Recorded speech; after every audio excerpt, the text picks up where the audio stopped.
My diagnosis for leukemia came in 2001. It was Valentine's Day, and it was a shock because I'd been to see a friend of mine who's an orthopaedic surgeon about my knee, and he said, have the MRI scan. And he phoned up and said, well, forget about your knee.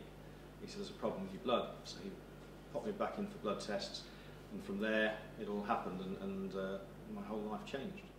You hear stories about people being told they've got something that's life-threatening, and you always feel for them, and you never think it's going to be you. I was told that there was no match available for me. My brother was the only sibling, and his blood tests proved that they were not a match. I was told there was no unrelated donor available, and therefore I had 3 years to live, and there was nothing they could do for me. So that is something that's very difficult, and it's very difficult also for the people that love you and know about that.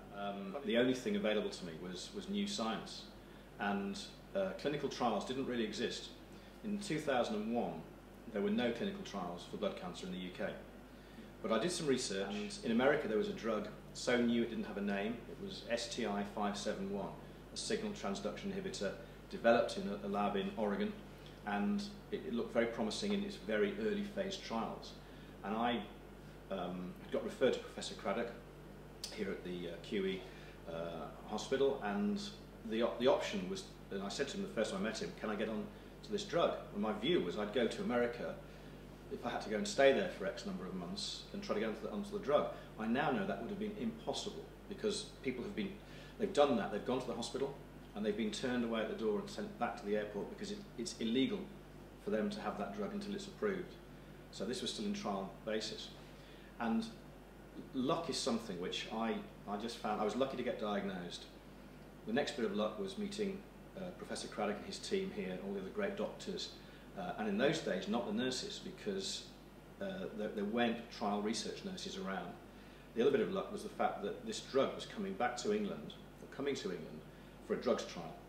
And it came to England because they could get 40 people with the same level of disease progression, the same chromosomal abnormality, which made them consistent for the trial. And Charlie Craddock said, just give me a few months. He funded the post of a trials nurse who came into the QE, which enabled us to get 3 places on the trial, and I got the last place. So that's 40 people out of 130,000 people with blood cancer in the UK, and I was one of those people.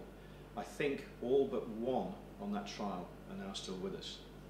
And that's incredible, and it was because we got trials.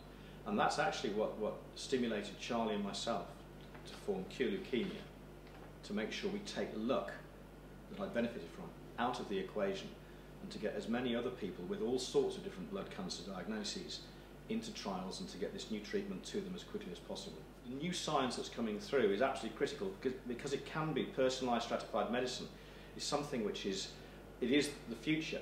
And they talk about designer drugs. They know so much about different diseases now, and not all cancers, breast cancer or blood cancer, are the same. You've got subsets of disease progression. So they design specific treatments to target that abnormality, that chromosomal abnormality, for subsets of patients. And that is the future. It's no longer the blockbuster, one-size-fits-all approach, to which some people might last for 5 years, but because it doesn't really hit the mark properly, actually no one really benefits. We're changing all of that, and the world is really starting to take off. And that's why the ITM is so important, because that's going to be a real place for people to congregate together to enable us to get this out to patient benefit more quickly.